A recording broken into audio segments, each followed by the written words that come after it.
સુરતમાં ચૂંટણી સભાને સંબોધતા ભાજપના સાંસદ પરેશ રાવલે કોંગ્રેસ પર પ્રહાર કરતા કહ્યું કે કોંગ્રેસ માટે ભારત માતા એ સોનિયા માતા છે।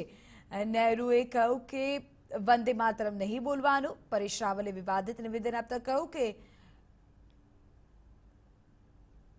તેઓને કોઈ પણ જાતની સરદાર પટેલની માનતા નથી તેઓ અને દેશના બે રાષ્ટ્રપિતા બનાવવા ઈચ્છે છે।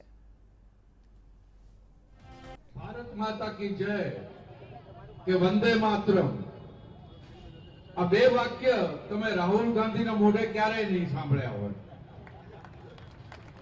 एनी सभा में क्यारे नहीं सांभळ्या होय। कांग्रेस वाला ने तो सोनिया माता एक भारत माता छे अने पैसा मात्र ज वंदे मातरम छे के भ्रष्टाचार के कौभांड मात्र ज वंदे मातरम छे। એટલે કોણ જાણે કેમ એમને વંદે માતરમ બોલવું કે ભારત માતા કી જય બોલવું એ કોણ જાણે કેમ એમના પેટમાં દુખે છે।